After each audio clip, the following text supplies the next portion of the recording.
اعوذ باللہ من الشیطان الرجیم بسم اللہ الرحمن الرحیم السلام علیکم ورحمۃ اللہ وبرکاتہ۔ ویورز، آپ سیرت النبی صلی اللہ علیہ وآلہ وسلم کے ٹاپک سے مستفید ہو رہے ہیں۔ پچھلے سب ٹاپک میں آپ نے نبی کریم صلی اللہ علیہ وآلہ وسلم کی ولادت بسعادت، بنی سعد میں رضاعت یعنی دودھ پینے اور شق صدر کے واقعہ کے متعلق سماعت فرمایا۔ اس سب ٹاپک میں آپ انشاءاللہ آپ صلی اللہ علیہ وآلہ وسلم کی ماں، دادا اور چچا کی آغوش محبت میں زندگی اور بحیرہ رحب سے ملاقات اور جنگ فجار اور حلف الفضول کے بارے میں سماعت فرمائیں گے۔ شق صدر کے واقعہ کے بعد حضرت حلیمہ رضی اللہ تعالی عنہا کو خطرہ محسوس ہوا اور انہوں نے آپ صلی اللہ علیہ وآلہ وسلم کو آپ کی ماں کے حوالے کر دیا۔ چنانچہ آپ 6 سال کی عمر تک والدہ ہی کی آغوش محبت میں رہے۔ ادھر حضرت آمنہ کا ارادہ ہوا کہ وہ اپنے متوفی شوہر کی یاد وفا میں یثرب جا کر ان کی قبر کی زیارت کریں۔ چنانچہ وہ اپنے یتیم بچے حضرت محمد صلی اللہ علیہ وآلہ وسلم، اپنی خادمہ ام ایمن اور اپنے سرپرست عبد المطلب کے ساتھ کوئی 500 کلومیٹر کی مسافت طے کرنے کے بعد مدینہ تشریف لے گئیں اور وہاں 1 ماہ تک قیام کر کے واپس ہوئیں، لیکن ابھی ابتدائے راہ میں تھیں کہ بیماری نے آ لیا۔ پھر یہ بیماری شدت اختیار کرتی گئی، یہاں تک کہ مکہ اور مدینہ کے درمیان مقام ابوا میں پہنچ کر رحلت فرما گئیں۔ بوڑھے عبد المطلب اپنے پوتے کو لے کر مکہ پہنچے۔ ان کا دل اپنے اس یتیم پوتے کی محبت و شفقت کے جذبات سے تڑپ رہا تھا، کیونکہ اب اسے ایک اور چوٹ لگ چکی تھی جس نے پرانے زخم قرید دیے تھے۔ عبد المطلب کے جذبات میں پوتے کے لیے ایسی رقت تھی کہ ان کی اپنی صلبی اولاد میں سے بھی کسی کے لیے ایسی رقت نہ تھی۔ چنانچہ قسمت نے آپ صلی اللہ علیہ وآلہ وسلم کو تنہائی کے جس صحرا میں لا کھڑا کیا تھا، عبد المطلب اس میں آپ کو تنہا چھوڑنے کے لیے تیار نہ تھے، بلکہ آپ صلی اللہ علیہ وآلہ وسلم کو اپنی اولاد سے بھی بڑھ کر چاہتے اور بڑوں کی طرح ان کا احترام کرتے تھے۔ ابن حشام کا بیان ہے کہ عبد المطلب کے لیے خانہ کعبہ کے سائے میں فرش بچھایا جاتا تھا۔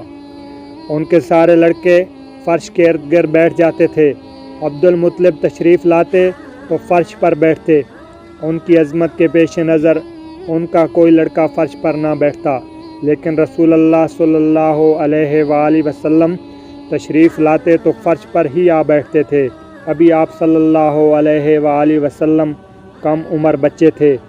آپ صلی اللہ علیہ وآلہ وسلم کے چچا حضرات آپ صلی اللہ علیہ وآلہ وسلم کو پکڑ کر فرش سے اتار دیتے تھے، لیکن جب حضرت عبد المطلب انہیں ایسا کرتے دیکھتے تو فرماتے، میرے اس بیٹے کو چھوڑ دو، باخدا اس کی شان نرالی ہے۔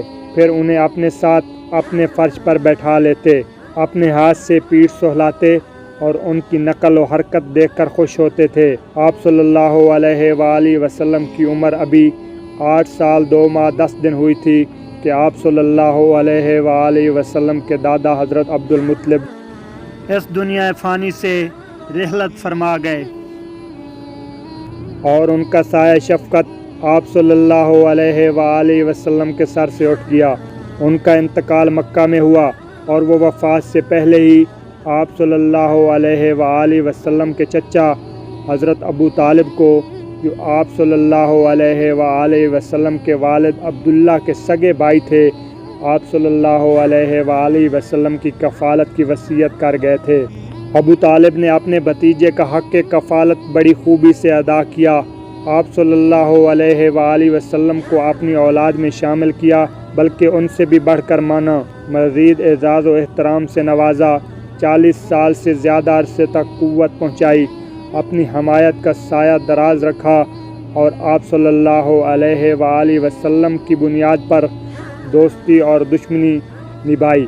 ابن عساکر نے جلحمہ بن عرفتہ سے روایت کی ہے کہ میں مکہ آیا، لوگ قحط سے دوچار تھے۔ قریش نے کہا، ابو طالب وادی قحط کا شکار ہے، بال بچے کال کی زد میں ہیں، چلیے بارش کی دعا کیجیے۔ ابو طالب ایک بچہ ساتھ لے کر برآمد ہوئے۔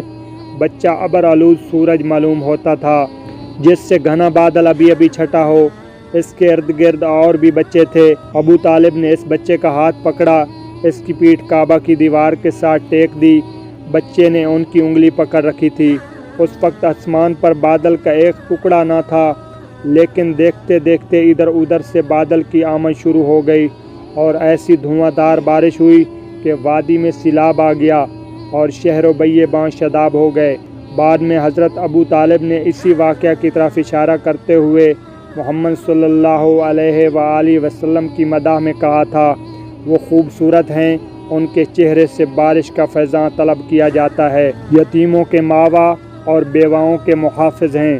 بعض روایات کے مطابق، جن کی اسنادی حیثیت مشکوک ہے، جب آپ صلی اللہ علیہ وآلہ وسلم کی عمر 12 برس اور ایک تفصیلی قول کے مطابق 12 برس 2 مہینے اور 10 دن ہوئی تھی، تو حضرت ابو طالب آپ صلی اللہ علیہ وآلہ وسلم کو لے کر تجارت کے لیے ملک شام کے سفر پر نکلے اور بصرہ پہنچے۔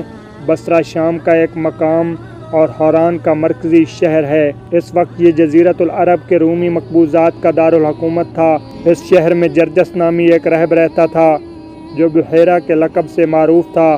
جب قافلے نے وہاں پڑاؤ ڈالا تو یہ راہب اپنے گرجا سے نکل کر قافلہ کے اندر آیا اور اس کی میزبانی کی، حالانکہ اس سے پہلے وہ کبھی نہیں نکلتا تھا۔ اس نے رسول اللہ صلی اللہ علیہ وآلہ وسلم کے اوصاف کی بنا پر پہچان لیا اور آپ صلی اللہ علیہ وآلہ وسلم کا ہاتھ پکڑ کر کہا، یہ سید العالمین ہیں، اللہ انہیں رحمت للعالمین بنا کر بھیجے گا۔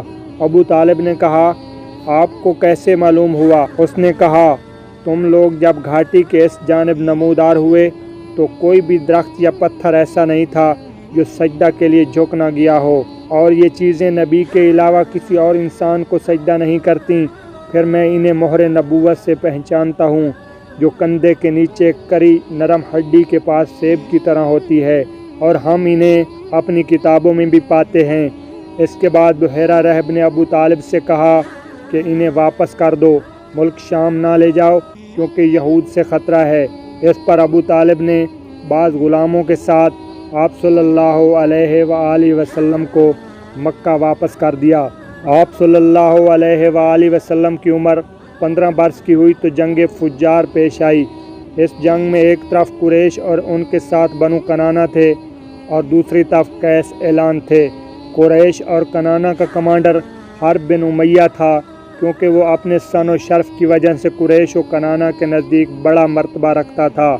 پہلے پیر کنانہ پر قیس کا پلہ بھاری تھا، لیکن دوپہر ہوتے ہوتے قیس پر کنانہ کا پلہ بھاری ہو گیا۔ اسے حرب فجار اس لیے کہتے ہیں کہ اس میں حرم اور حرام مہینے دونوں کی حرمت چاک کر دی گئی۔ اس جنگ میں رسول اللہ صلی اللہ علیہ وآلہ وسلم بھی شریک تھے۔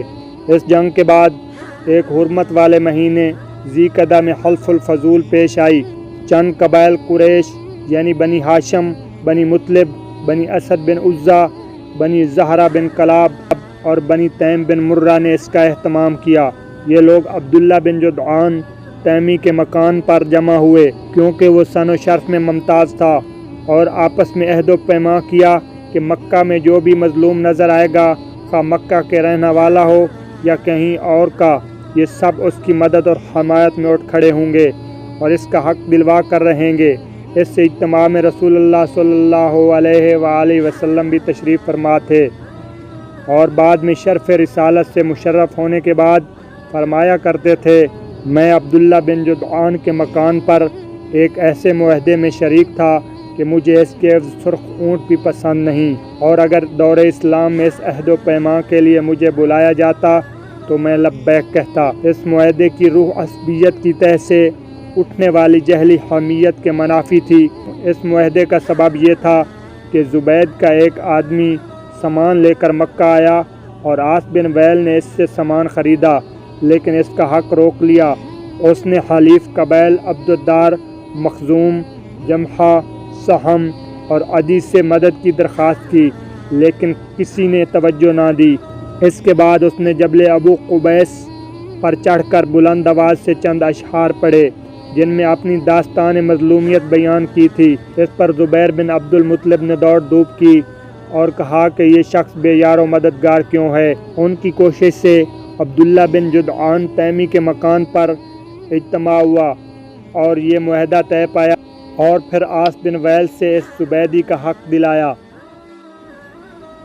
زبیدی اپنا مال واپس پا کر بہت خوش ہوا۔